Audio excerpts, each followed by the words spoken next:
दोस्तों स्टार्ट करते हैं ओम्स लॉ। ओम्स लॉ बहुत ही महत्वपूर्ण टॉपिक है इलेक्ट्रिशियन थ्योरी के लिए। तो आप बिल्कुल ध्यान से इस टॉपिक को पढ़ेंगे तो निश्चित तौर पर ही आपको बेनिफिट इस वीडियो से मिलेगा। वीडियो को आप प्रारंभ से अंत तक देखेंगे तो निश्चित तौर पर ओम के नियम से संबंधित सारी समस्याएं आपकी पूर्ण हो जाएंगी। तो फिलहाल हम स्टार्ट करते हैं ओम्स लॉ, यानी कि ओम का नियम। दोस्तों ओम का नियम, बात सबसे पहले यह आती है कि इस नियम का जो नाम है वो ओम का नियम क्यों दिया गया। एक फिजिक्स के प्रोफेसर श्री साइमन ओम, जॉर्ज साइमन ओम, उन्होंने ये नियम प्रतिपादित किया था 1827 ईस्वी में। यह नियम प्रतिपादित किसने किया, जो मैंने आपको बताया था, प्रोफेसर जॉर्ज साइमन ओम। प्रोफेसर सर साइमन ओम ने इस नियम को 1827 ईस्वी में प्रतिपादित किया था। ये फिजिक्स के प्रोफेसर थे। इन्होंने ये बताया कि किसी भी क्लोज्ड डीसी सर्किट, यानी कि बंद डीसी सर्किट में, बंद डीसी सर्किट का मतलब ये होता है ऐसा सर्किट जिसमें विद्युत धारा प्रवाहित हो सकती है, उसे हम क्लोज्ड यानी कि बंद डीसी सर्किट के नाम से जानते हैं। अब कई बुक्स में ये डीसी दिया जाता है, लेकिन एग्जाम में क्वेश्चन पूछा गया था एक बार पावर ग्रिड के एग्जाम में, तो उसमें ये माना गया था, बिल्कुल सही आंसर ये माना गया था कि ओम का नियम एसी और डीसी दोनों सर्किट्स में प्रयोग किया जाता है, और ये बिल्कुल राइट था। तो आपको भी ये दोस्तों याद रखना है कि ओम का नियम है जो एसी और डीसी दोनों सर्किट में प्रयोग किया जाता है। एसी सर्किट की अगर मैं बात करूं तो अभी मैं आपको ये क्लियर करा देता हूं कि एसी सर्किट में 3 प्रकार का लोड होता है। एक तो होता है रेजिस्टिव लोड, रेजिस्टिव लोड इसको बोलते हैं हम प्रतिरोधी भार, ठीक है जी। दूसरा होता है इंडक्टिव लोड, इसको बोलते हैं हम प्रेरकीय भार। तीसरा होता है कैपेसिटिव लोड, इसको बोलते हैं हम धारितीय भार। ये 3 प्रकार का लोड हम एसी सर्किट्स में देखते हैं। इसे सामान्यतः हम RLC के नाम से जानते हैं। R का मतलब रेजिस्टिव, L का मतलब इंडक्टिव और C का मतलब कैपेसिटिव। तो ओम का नियम है, ये परफेक्टली जो यूज होता है वो प्रतिरोधी परपथ में होता है। कहने का मतलब यह है कि रेजिस्टिव सर्किट में, एसी रेजिस्टिव सर्किट में वो सभी फॉर्मूले प्रयोग कर लिए जाते हैं ओम के नियम के, जो डीसी में प्रयोग किए जाते हैं, क्योंकि यहाँ पर ना तो करंट लीड होता है ना करंट लैग होता है। जैसे डीसी सर्किट्स में करंट और वोल्टेज के बीच में कोई अंतर नहीं होता, वैसे ही एसी सर्किट में रेजिस्टिव लोड के लिए करंट और वोल्टेज के बीच में कोई एंगल नहीं होता। यानी कि एसी सर्किट में रेजिस्टिव लोड के लिए अगर मैं बात करूं तो करंट और वोल्टेज के बीच में जो एंगल होगा, कोण होगा, वो 0 डिग्री का होगा। जब कोण 0 डिग्री का होगा तो निश्चित तौर पर पावर फैक्टर 1 हो जाएगा। तो पावर फैक्टर की अगर मैं बात करूं, पावर फैक्टर यानी कि इसको हिंदी में बोलते हैं आप शक्ति गुणक। शक्ति गुणक या कई जगह आप इसे शक्ति गुणांक के नाम से भी पढ़ सकते हैं। शक्ति गुणक और शक्ति गुणांक, ये डीसी सर्किट में जो पावर फैक्टर जो होता है वो होता है भाई आपका इकाई, और एसी सर्किट में जो पावर फैक्टर होता है वो 0 से और 1 के बीच में हो सकता है। अगर प्योर रेजिस्टिव सर्किट की अगर मैं बात करूं तो उस कंडीशन में हमेशा एसी सर्किट्स में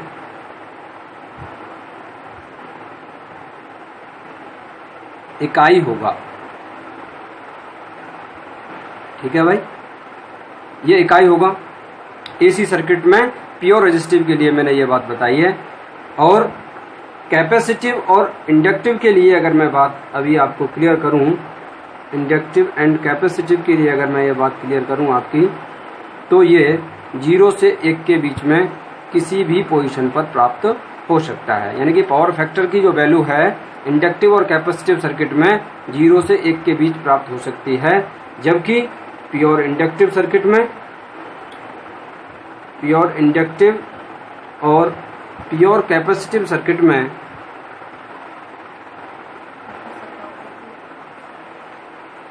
प्योर इंडक्टिव और प्योर कैपेसिटिव सर्किट में पावर फैक्टर का जो मान होता है वो ऑलवेज, यानी कि हमेशा क्या होता है आपका, 0 होता है। ठीक है साहब, ये मैंने अभी पावर फैक्टर की बात इसलिए की है क्योंकि मुझे ये आपको क्लियर कराना जरूरी था कि यहाँ जो डीसी और एसी दोनों सर्किट में ओम का नियम प्रयोग होता है। मैंने आपको ऊपर बताया था ओम का नियम एसी और डीसी दोनों सर्किट्स में प्रयोग होता है। तो एसी में कहाँ प्रयोग होगा वो मैं आपको क्लियर बता चुका हूँ।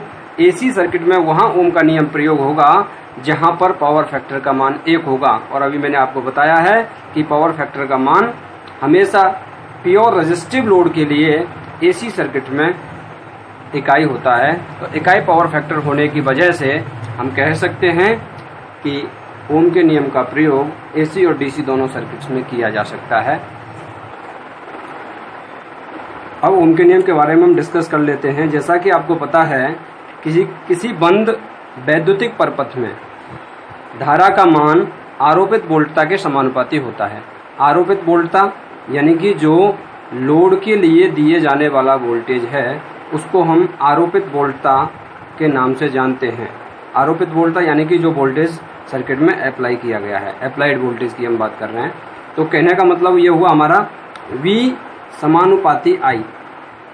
ये जो मैंने आपके सामने V समानुपाती I लिखा है इसके ऊपर भी कई बार परीक्षा में क्वेश्चन पूछा जा चुका है।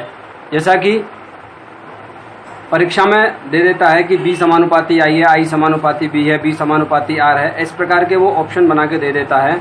तो आपको याद रखना है, मैंने देखो ऊपर भी यही लिखा है, किसी बंद वैद्युतिक परपथ में धारा का मान आरोपित वोल्टता के समानुपाती होता है। यानी कि आरोपित वोल्टता पहले आ गया, आरोपित वोल्टता के पीछे करंट चलेगा। यानी कि वोल्टेज जब सर्किट में अप्लाई हम करेंगे तो उसके बाद में करंट चलेगा। यानी कि करंट की उपस्थिति के लिए वोल्टेज की उपस्थिति होना जरूरी है। और ये जरूरी नहीं है कि वोल्टेज हो तो सर्किट में करंट प्रवाहित हो ही जाए। तो हम एक सर्किट के माध्यम से इसको समझने का प्रयत्न करते हैं कि ये कहना क्या चाहता है। तो फिलहाल मैंने यहाँ पर एक लैंप बना लिया है। ये जो लैंप है ये लैंप आपका 100 वाट का है, ठीक है। ये 40 का भी हो सकता है, कम का भी हो सकता है और ज़्यादा का भी हो सकता है। फिलहाल मैं इसको 100 वाट के लैंप के लिए एग्जाम्पल के तौर पर पढ़ाना चाह रहा हूँ। फिलहाल देखिए इधर V समानुपाती I, इसको एक बार और क्लियर करा देता हूँ मैं। जब हम समानुपात के चिन्ह को जब हटाएंगे तो यहाँ बराबर का चिन्ह आएगा। बराबर का चिन्ह आने पर यहाँ I के साथ में एक कांस्टेंट आ जाएगा। ये कांस्टेंट है आपका R। R जो है यहाँ R बराबर नियतांक। नियतांक आपने बहुत पढ़ा है कि R बराबर नियतांक, लेकिन इस नियतांक को अगर समझने का प्रयत्न करके नियतांक यहाँ पर है क्या, ये क्या कहना चाहता है कि नियतांक R नियतांक है, क्या है, क्या मतलब है इसका। तो देखिए मतलब यह है, मैंने अभी आपको एक सर्किट में एक लैंप जोड़ा है। इस लैंप को मैंने बताया कि 100 वाट का है। मान लीजिए ये 100 वोल्ट के लिए बनाया गया है। जब मैं इस लैंप को 100 वोल्ट दूंगा तो 100 वाट ये खर्च करेगा। तो यहाँ पर वोल्टेज अप्लाई किया मैंने V। पहले मैंने वोल्टेज V1 दिया, फिर V2 दिया और फिर V3 दिया।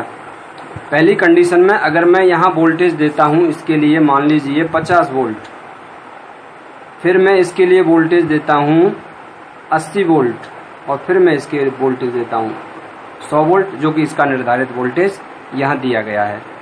तो आपके समझ में बिल्कुल क्लियर हो रहा होगा कि किस कंडीशन में इस लैंप से ज़्यादा विद्युत धारा प्रवाहित होगी। अगर प्रैक्टिकली तौर पर मैं इसको देखूं, और आपने भी ये देखा है कि जब वोल्टेज हमारे घरों में कम आता है, जब वोल्टेज हमारे घरों में कम आता है, तो उस कंडीशन में जो घर में जुड़े हुए जो लैंप होते हैं, जो कि पहले जो लगाए जाते थे एलईडी और एलसीडी की, मैं एलईडी और सीएफएल की मैं बात नहीं कर रहा हूँ, पहले जो इनकैंडिसेंट लैंप जो प्रयोग किए जाते थे ये मैं बात कर रहा हूँ।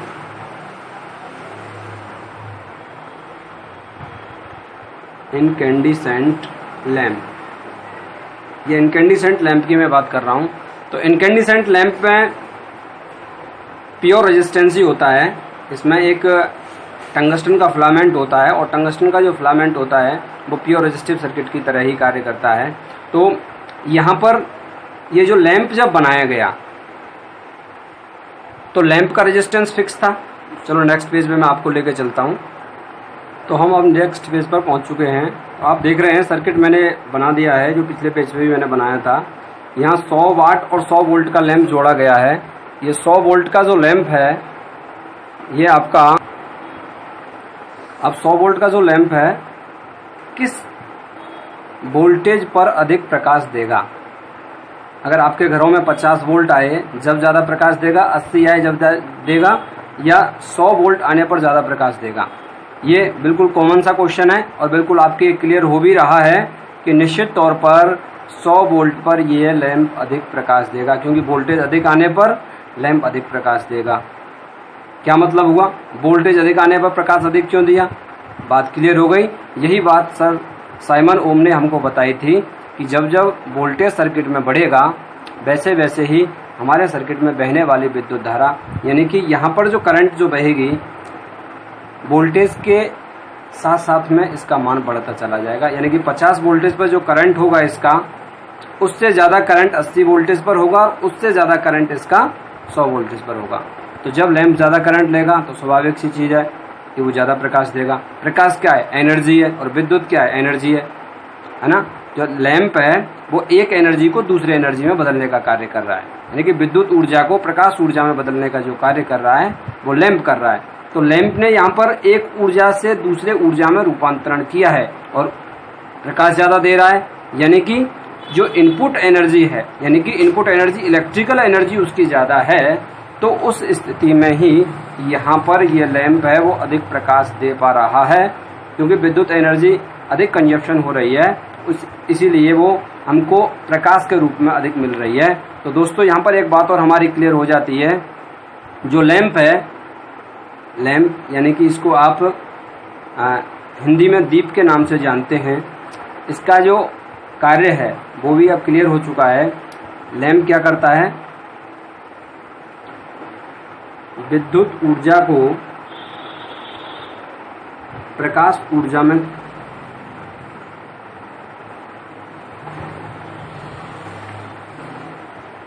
बदलता है। ये किसका कार्य हो गया? लैंप का कार्य हो गया। जो भी बीच बीच में जो क्वेश्चन बनेंगे उनको मैं साथ के साथ आपको क्लियर कराता चलूँगा, इससे क्या है कि आपका थोड़ा बेसिक है वो और मजबूत हो जाएगा। तो फिलहाल हम बात करते हैं ओम के नियम की मैं बात कर रहा था आपसे। तो हम 3 एग्जाम्पल और लेते हैं, इससे थोड़ा आपको और क्लियर हो जाएगा। देखिए, जब हम कोई डिवाइस बनाते हैं तो डिवाइस बनाते समय उस डिवाइस का रेजिस्टेंस फिक्स हो जाता है। मान लीजिए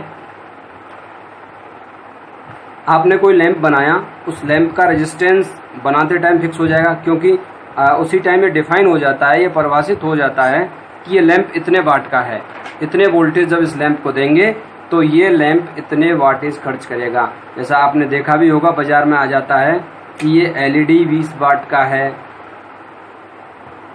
ठीक है जी, ये एलईडी हमारा 20 वाट का है, और 20 वाट ये एलईडी कब खर्च करेगा? ये 20 वाट हमारा एलईडी उस कंडीशन में खर्च करेगा जब इस एलईडी को हम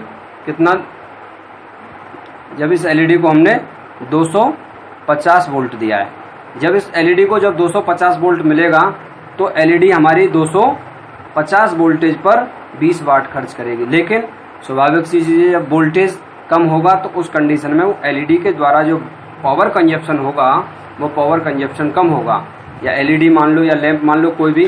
फिलहाल मैं यहाँ पर एक रेजिस्टेंस ले रहा हूँ, इस रेजिस्टेंस का मान 10 ओम है, यहाँ पर भी 10 ओम का एक रेजिस्टेंस ले लिया, यहाँ पर भी एक 10 ओम का रेजिस्टेंस ले लिया, और इसका जो वाटेज है वो वाटेज है इसका मान लीजिए आप यहाँ पर 5 वाट है ये, और इसका भी यहाँ ये 5 वाट है और ये भी 5 वाट, यानी कि सेम रेजिस्टेंस है, रेजिस्टेंस की वैल्यू सेम है और सभी की वाटेज भी सेम है।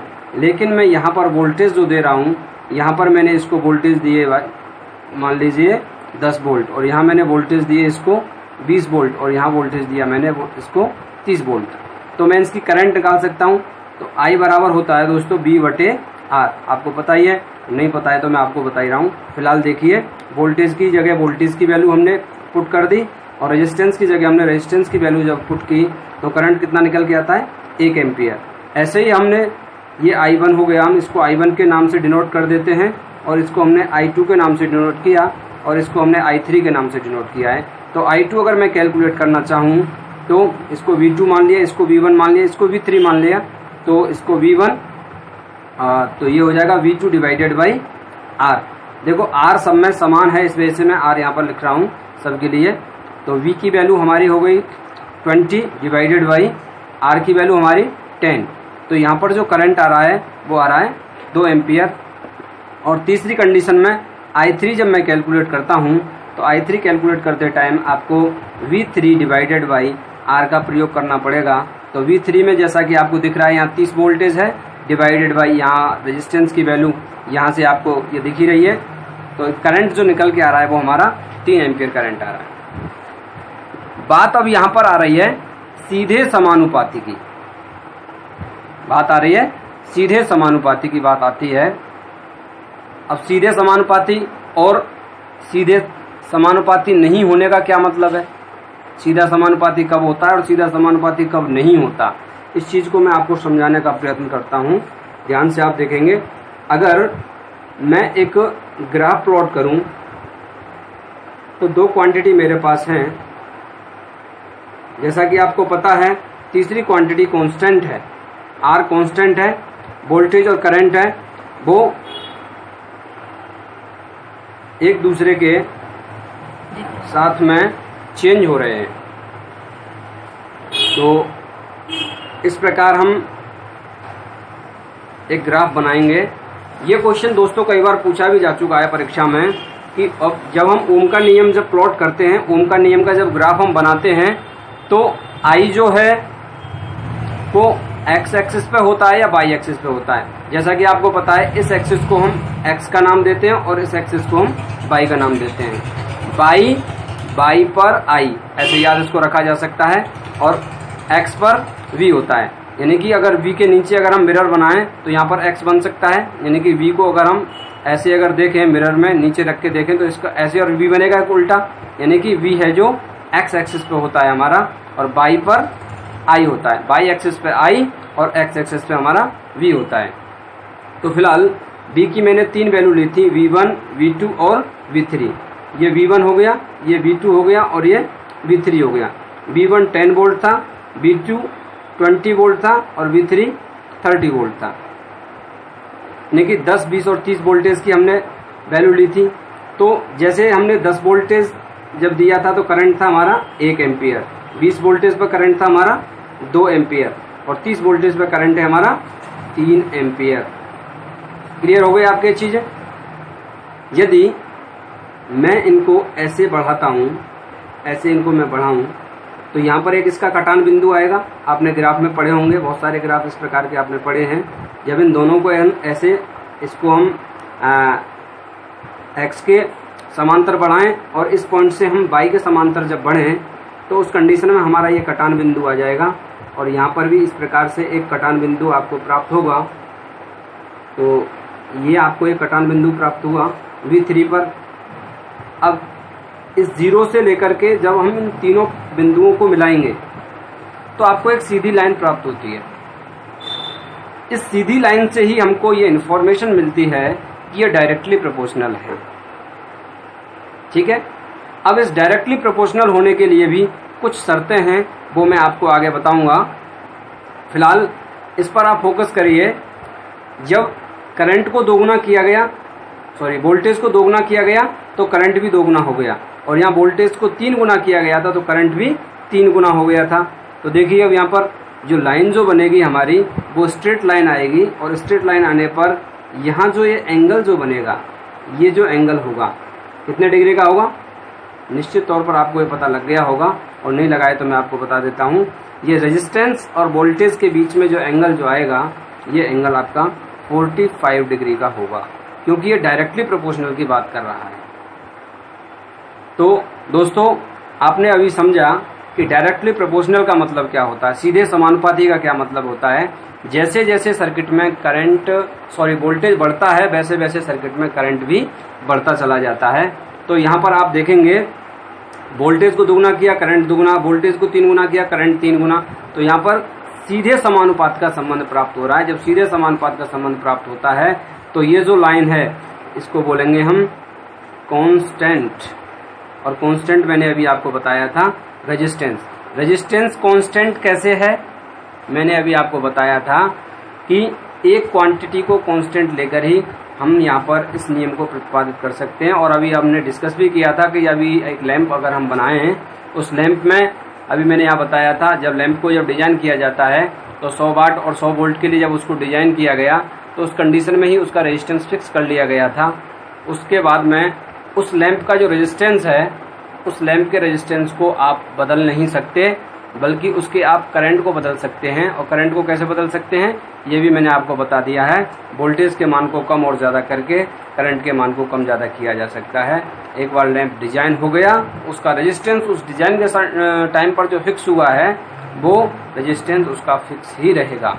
अब देखिए, अब यहाँ पर आप कहेंगे कि मैंने एक बात नहीं बताई, वो मैंने इसलिए नहीं बताई क्योंकि पहले एक चीज़ को समझ लेना जरूरी है। ओम का नियम ये कहता है हमको कि किसी भी सर्किट में बहने वाली विद्युत धारा वोल्टता के सीधे समानुपाती होती है, और हमने ये चीज़ समझ भी ली है कि वोल्टता के सीधे समानुपाती होती है। बिल्कुल आपके क्लियर भी हो चुकी है, और बहुत अच्छी बात है आपने इतने ध्यान से सुना, इस वजह से आपकी क्लियर भी हुई है। तो फिलहाल यहाँ पर मैं इसमें जो आगे जो बात आती है, ये कंडीशन कब है, ये कंडीशन जब है जब यानी कि V समानुपाती I, करंट है वो वोल्टता के समानुपाती है ना, धारा वोल्टता के समानुपाती है।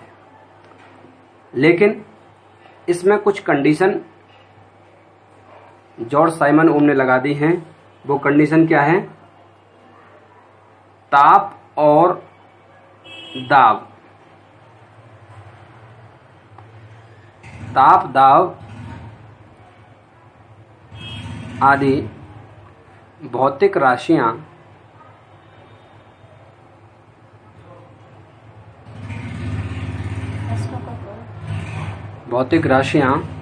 स्थिर हों, स्थिर यानी कि कांस्टेंट हों। कहने का क्या मतलब है, धारा वोल्टता के समानुपाती होती है, ये आपने बिल्कुल ऊपर ये हमने अच्छे से समझ लिया है, पूरा डिस्क्राइब कर दिया है इस चीज को हमने। लेकिन यहां पर एक चीज और आती है, ताप और दाब। इस ताप और दाब का क्या चक्कर है, देखो ताप का मैं बता देता हूं। कोई रेजिस्टेंस है ना, कोई रेजिस्टेंस यानी कि प्रतिरोध है, उस प्रतिरोध पर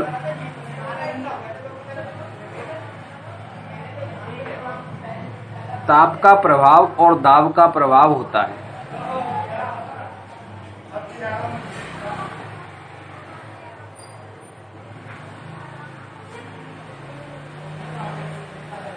कहने का क्या मतलब हुआ, जब रेजिस्टेंस पर तापमान बढ़ाया जाए तो रेजिस्टेंस की 3 कंडीशन हो सकती हैं।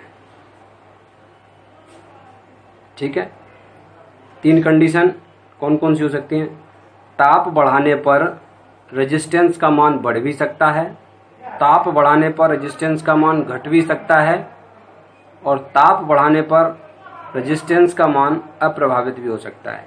ये आइडियल कंडीशन में है। लेकिन ताप बढ़ाने पर कभी भी प्रतिरोध का मान अप्रभावित नहीं हो सकता। बदलेगा, बहुत कम बदलेगा, लेकिन ऐसा बिल्कुल नहीं कह सकते कि इसका तापमान बिल्कुल प्रभाव इसके ऊपर नहीं डालेगा। रेजिस्टेंस पर जब ताप को अप्लाई किया जाएगा, टेम्परेचर जब दिया जाएगा रेजिस्टेंस के लिए, तो रेजिस्टेंस का मान घट भी सकता है और बढ़ भी सकता है। तो ये चीज आपको याद रखनी है। तो मैं अभी आपको ये बता रहा था कि तापमान बढ़ने पर रेजिस्टेंस के मान में या तो होगी कमी और या फिर होगी वृद्धि।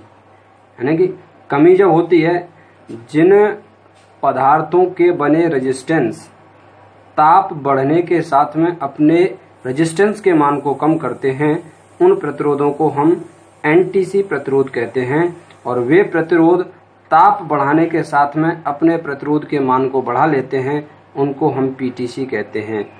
Negative temperature coefficient, positive temperature coefficient इनकी फुल फॉर्म है। तो ये होगी हमारी, इसको अगर मैं हिंदी में आपको बताऊं तो ऋणात्मक ताप गुणांक। ठीक है जी। और ये हो गया हमारा धनात्मक ताप गुणांक। दो प्रकार के हमारे पास में हो गए, एक धनात्मक ताप गुणांक, एक ऋणात्मक ताप गुणांक। अब देखिए, ओम ने हमारे लिए बताया कि धारा वोल्टता के समानुपाती है, लेकिन ताप और दाब भौतिक राशियां स्थिर हों। जब देखो ताप बदलने पर रेजिस्टेंस बदल रहा है। मान लीजिए टेम्परेचर बढ़ाया आपने और रेजिस्टेंस में उसके में कमी आ गई, है ना, और वोल्टेज आपने उतना ही रखा। रेजिस्टेंस कम हो गया, वोल्टेज उतना ही है, तो करंट आपका बढ़ जाएगा। तो आपका ओम का नियम है उस कंडीशन में फेल हो जाएगा।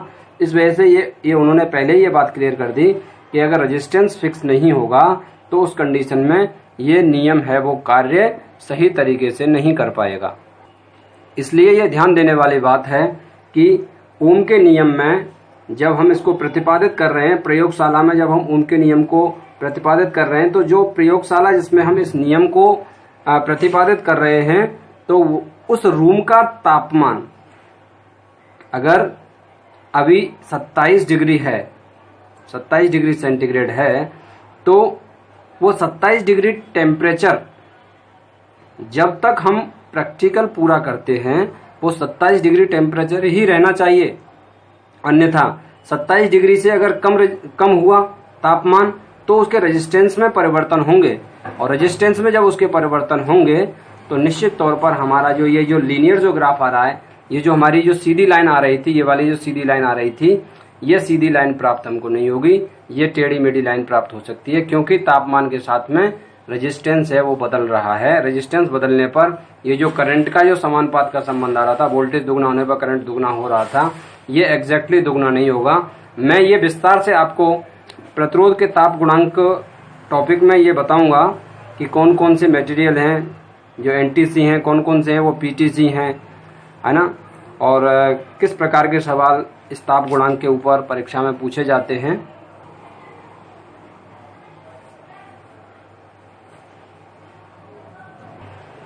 तो फाइनली अगर ओम के नियम की हम बात करें तो ओम का नियम हमको कहता है किसी क्लोज्ड यानी कि बंद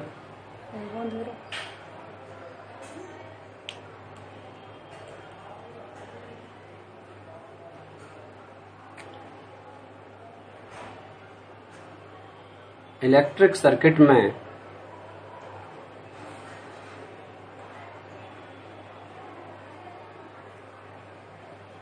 बहने वाली विद्युत धारा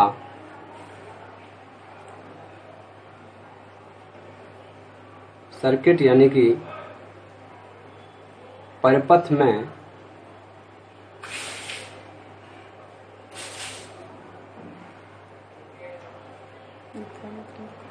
आरोपित वोल्टता के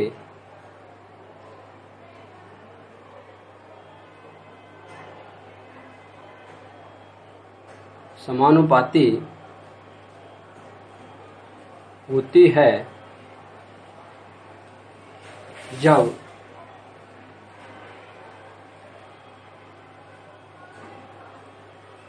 भौतिक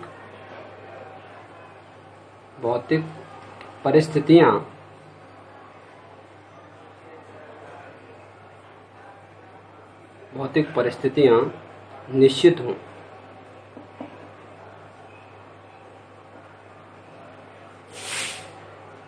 भौतिक परिस्थिति निश्चित हों अर्थात ताप और दाब स्थिर हों।